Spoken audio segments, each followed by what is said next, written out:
안녕하세요. 한목나 77일 출애굽기 27장을 통하여서 하나님께 주시는 지혜와 지식으로 말씀이 깨달아지고 깨달은 그 말씀을 가지고 삶을 살아내는 저와 여러분 되기를 간절히 소망합니다.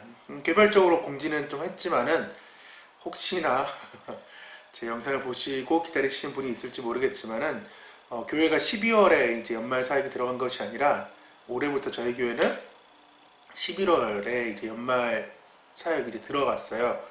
그래가지고 목사님 출타도 있고 하다 보니까 수요일하고 이제 토요일 날에 영상을 좀 올리는 상황으로 좀 바꿨습니다. 그리고 이제 12월 되면은 다시 이틀에 한 번으로 다시 가려고 합니다. 참고해 주시면 감사하겠습니다. 27장도 첫 번째 말씀, 25장의 그 상황들이 이어지고 있는 상황들입니다. 오늘 먼저 설명을 듣고 그 다음에 마지막 절 20절, 21절을 살펴보려고 하는데 우리말 성경으로 우리 함께 보도록 하겠습니다. 이스라엘 백성들로 하여금 올리브로 짜낸 깨끗한 기름을 등잔용으로 내게 가져오게 하여 등불이 항상 켜있게 하여라. 아론과 그의 아들들은 증거계 앞에 휘장 바깥 회막에서 저녁부터 아침까지 여호와 앞에 등불을 켜놓아야 한다.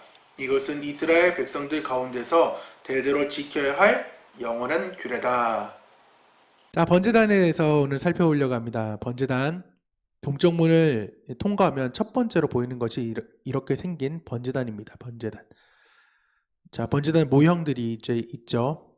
그래서 다 개로 깨워서 이제 움직일 수 있게끔 다 만들었고, 이제 뿔이 있는 것이 또한 대표적인 모습입니다.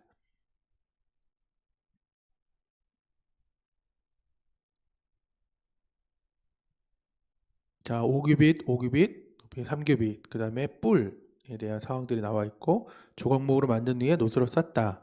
번제단 아주 멋있게 누가 만들어 놨는데 불이 활활 타고 있죠. 진짜 여기서 제물을 태워가지고 하나님께 올려드리는 그러한 일들이 벌어졌던 곳입니다. 그래서 되게 가벼운 상황입니다.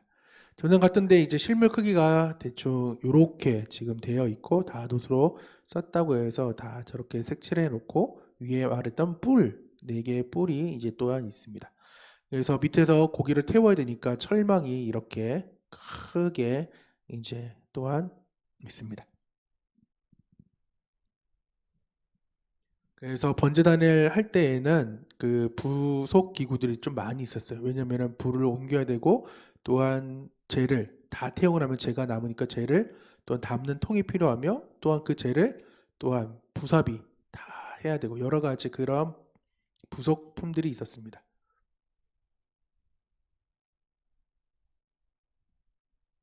다 모든 것이 하나님께 들고 다닐 수 있게끔 저렇게 다 개를 깰 수 있게끔 만들었습니다.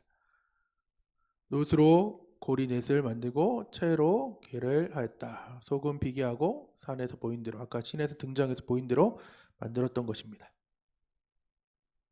다 제사장들 들고 다니게끔 하나 만들었죠. 재료, 모양, 불 여기에도 다 예표적인 의미 불만 해도 용서, 사랑, 응답이 담겨져 있다라고 불만 보더라도 아주 설교할 이야기들이 많이 있겠죠. 그리고 번제단 보조기구, 화로, 대야, 재 담는 통들이 있고 부속 기구들도 있습니다. 지금 아까 말했듯이 다 태우고 남는 것들에 대해서 다 치우고 해야 되고 불도 들고 가는 그 성경의 다른 불 얘기 나왔던 그런 불들의 상황도 있습니다. 갈고리, 부삽 얘도 부속적인 의미에도 다 예수님의 예표적 의미가 담겨져 있고 갈고리 그 다음에 부삽의 모양입니다. 또 울타리 오늘 또한 나오는데 울타리의 이제 크기를 좀 보면은 50규빗, 높이가 5규빗, 또한 100규빗 해가지고 20개, 녹기둥 20개, 녹기둥 40개, 총 60개가 들어가는 상황이고 그 테두리는 하얀 세마포로 짰습니다. 전사님 이제 갔을 때 이제 모형, 이제 실물 모양으로 만든 이 상황인데요. 원래는 문이 동쪽 문이 하나인데 지금 그 동쪽 문에 들어갈 수 있는 위치가 안 돼가지고 옆면을 측면을 뚫었습니다. 원래는 저쪽 면도 흰 세마포로 천으로 닫혀져 있습니다. 여기 물두멍이라는 건데 물두멍은 차후에 다시금 보도록 하고 은으로 위에 상징되었기 때문에 위에는 은으로 되어 있습니다.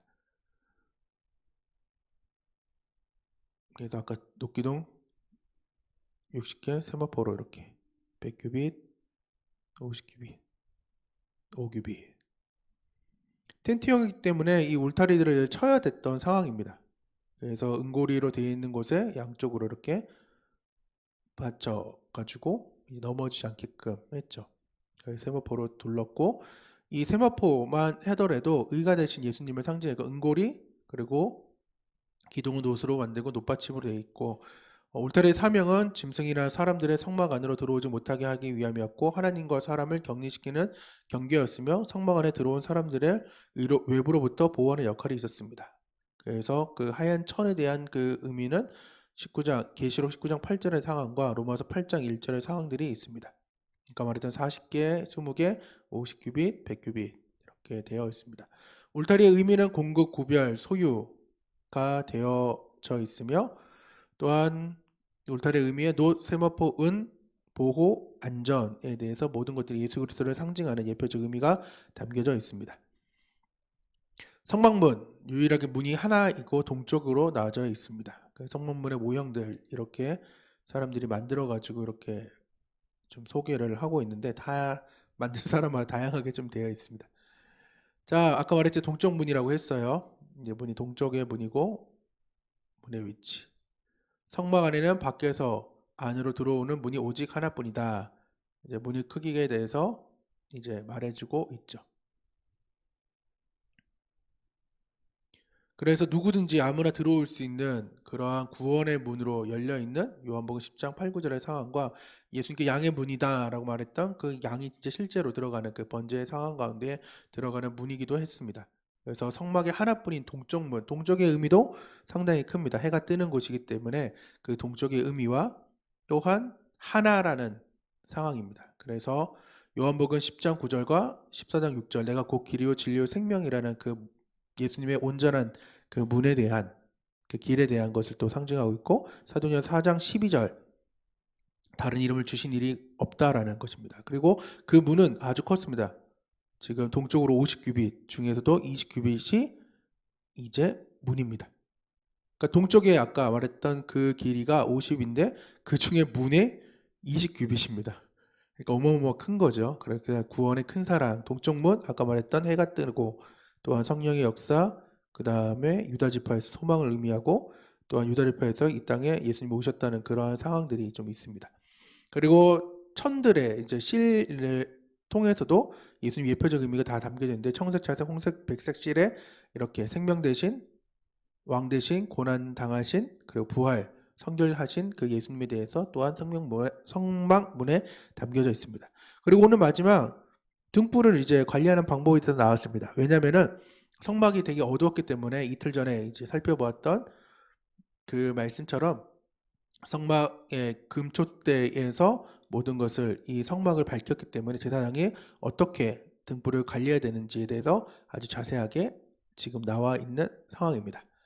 조금 이해가 되는지 모르겠지만은 또 계속해서 또 설명할 거 있으면 이렇게 PPT로 또 나누도록 하겠습니다. 오늘 등불 관리사 알아보려고 하는데, 오늘의 단어 아직 안 얘기했죠. 오늘의 단어는 등잔대, 아라크, 강검하다입니다. 등불 관리를 이제 알아보려면 당연히 이제 그 등불을 좀 봐야 되겠죠. 금촛대. 그래야 어떻게 관리하는지를 알겠죠. 성소 안에 말씀드렸다시피 빛이라고는 아무것도 없습니다. 아주 캄캄합니다.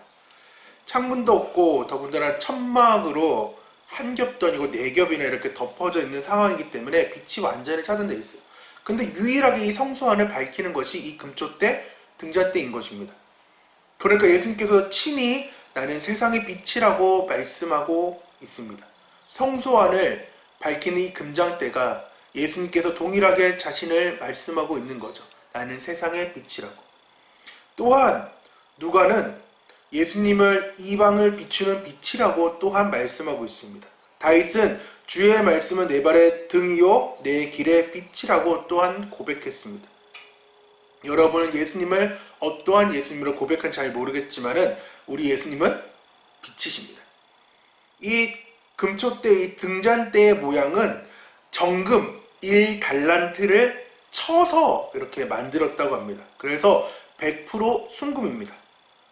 가운데 한 줄기 이렇게 좀 있고 양갈래로 이렇게 세 개가 이제 뻗어 있고 등잔 그 상황들은 살구꽃의 형상입니다. 그리고 불집게, 불똥그릇도 모두 정금으로 만들어졌습니다. 이 등재의 특징은 목적은 당연히 불을 밝히는 데 있겠죠. 그러면 빛된 생활, 사명의 삶을 살려면은 어떻게 될까요? 등대, 금초대에는 몇 가지 법칙들이 있습니다. 더 많이 있지만은 몇 가지만 좀 살펴보려고 하는데 첫 번째는 믿음의 법칙입니다. 등대는 금으로 만들어졌습니다. 이 금은 믿음을 상징합니다. 그러니까 제약이 만연할수록 믿음이 돋보이는 것처럼 이 성소 안에 깜깜하니까 빛이 더 돋보이는 것처럼 우리는 이 제약된 만연된 그 세상 가운데에 예수님이 세상에 빛으로 오신 것처럼 우리도 그 빛된 삶을 그 제약이 만연할수록 살아가야 됩니다. 믿음을 돋보여야 됩니다. 노아가 그러했고요. 또한 아브람도 그러했습니다. 두 번째는 고난의 법칙입니다. 등대를 녹여서 만든 것이 아니라 어떻게 만들었다고요? 쳐서 만들었어요. 금 1달란트가 34.3kg입니다. 34.3kg를 쳐서 지금 모양을 만들고 있어요. 그냥 대충 친 것이 아니라 줄기와 그 살구꽃 모양부터 해가지고 다 일일이 쳐서 만든 거예요.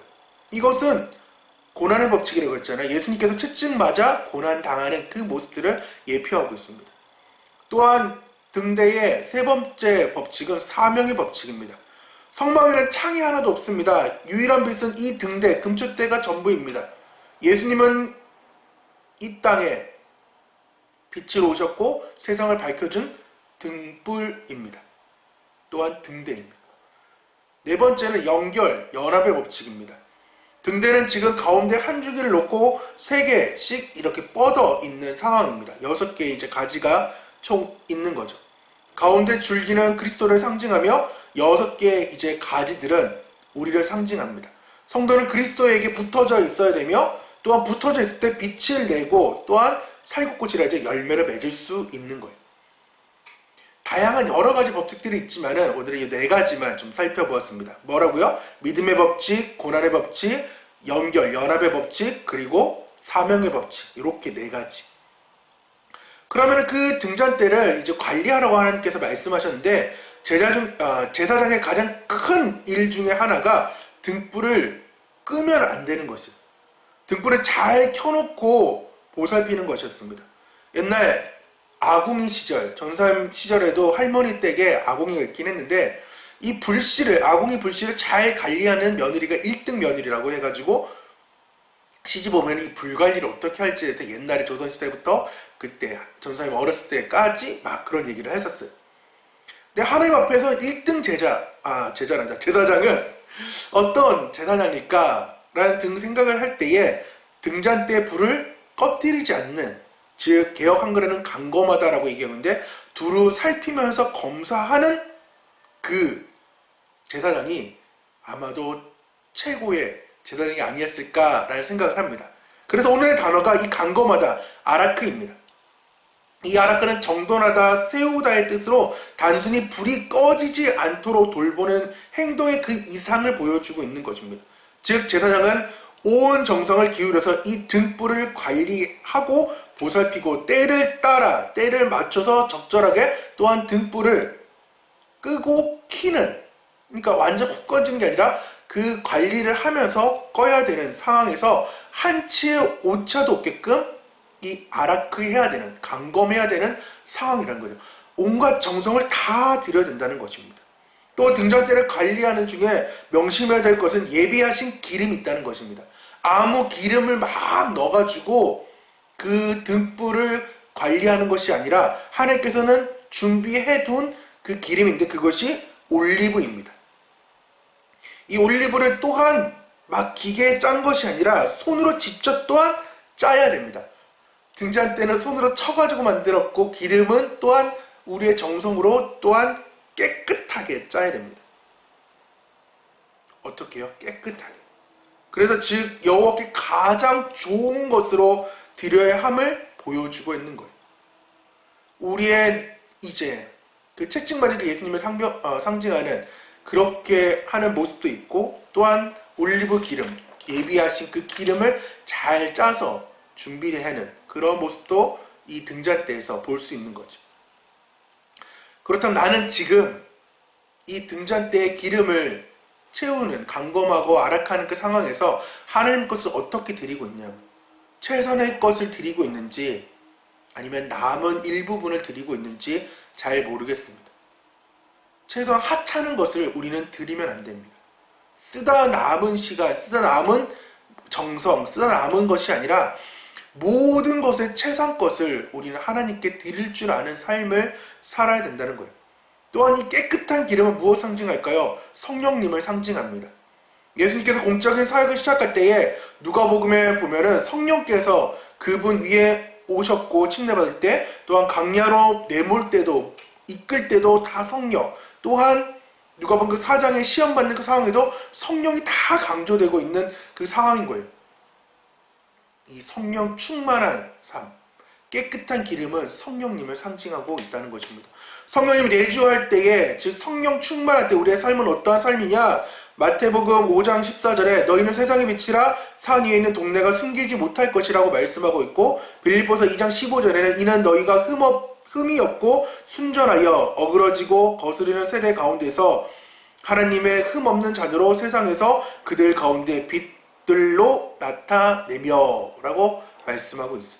우리 또한도 예수님과 함께 빛의 사명을 감당하는 것이, 즉 성령 충만한 삶이라는 것입니다. 그 깨끗한 기름, 그 기름을 우리는 계속해서 사용하며 아라크하고 또한 감검하여서 성령님이 계속 계실 수 있도록 우리는 함께 해야 된다는 것입니다. 그래서 저도 오늘 적용은, 나는 주님과 연합한 연결된 삶을 살고 있는가, 나는 주어진 삶을 아라크하고 있는가 라는 적용을 했을 때, 삶의 길은 주님과 연결되기 위해 어떻게 해야 되며 나는 맡겨진 사명을 정말 아라크하는가 라는 삶을 읽어보려고 합니다. 여러분도 어떠한 삶을 사시고 있는지, 어떠한 말씀의 은혜를 받는지 함께 나눠주면 감사하겠습니다. 기도하고 우리 찬양 듣도록 하겠습니다. 하나님 아버지 감사드립니다. 오늘은 등잔대에 살펴보고, 또 등잔대의 그 불들을 어떻게 관리하며 나아가는지를 함께 살펴보았습니다. 하나님, 우리의 삶이 정말 아락할 수 있도록 도와주셔서 정말 신경을 곤두세우고 한 채 오차도 없게, 하나님 우리가 그렇게 정말 주님 옆에 나아갈 수 있도록 도와주시고, 깨끗한 기름을 주님께서는 준비하셨는데 하나님 우리는 지저분하게 주님께 나아가지 않는지, 아니면 우리가 쓰다 남은 것들을 하나님께 드리지 않았는지 하나님 고민하고 또한 생각하는 이 27장이 될 수 있도록 도와주셔서 주님께서 함께 하실 걸 믿사며 살아계신 예수님의 이름으로 기도드립니다. 아멘. 다같이 뭐라고요? 안녕. 출애굽기 27장 말씀에 노스로 번제단 만들라. 시내산서 보여주신 것대로 조각목 놋단을 만들라. 성막들 만들어 백성들 교제를 하도록 등불빛을 밝히어라. 세상에 영원한 생명의 빛이라. 좀 길어가지고 여담은 혹시 볼 수 있는지 모르겠습니다.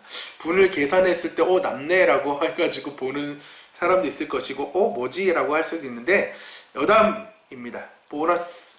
씨는 이런 이야기를 전해주고 있습니다. 저녁에 기름을 7등에 모두 가득 채우고 제사장은 들어갑니다. 밤새 불을 밝힙니다. 아침에 제사장이 등대를 점검하러 가면 가지 6개의 등은 모두 꺼지고 가운데 등만 불을 밝히고 있다는 것입니다. 제사장이 6개의 등을 점검합니다. 심지도 갈아 끼웁니다. 그리고 가운데 불에서 불을 붙입니다. 그리고 가운데 심지에서 불을 끕니다. 그리고 다시 옆가지에서 불을 붙여서 7개 등을 모두 밝혔습니다. 왜 하나님은 가운데 불만을 영원히 꺼지지 않게 하여 주시는 것일까요? 이스라엘 백성들은 이 불을 영원한 내세의 불이라고 말하고 있습니다. 이후 회당을 지으며 등대와 불은 필수적으로 두게 되었습니다. 성전에서 등대불이 하나님의 집을 밝히고 있는 동안에는 예루살렘 거리에 어두운 적이 없었다는 전설이 있습니다. 하나님께서 창조하신 해와 달과 별빛보다 사람들이 하나님을 섬기느라고 밝히는 등대빛을 더욱 사랑하셨다고 이스라엘 백성들은 믿고 있습니다. 보너스 여단까지 들어주셔서 감사합니다. 계속해서 하나님을 잘 섬기고 세상을 섬기는 저와 한목나 우리 친구들 모든 성도 되기를 간절히 소망합니다. 진짜로 안녕.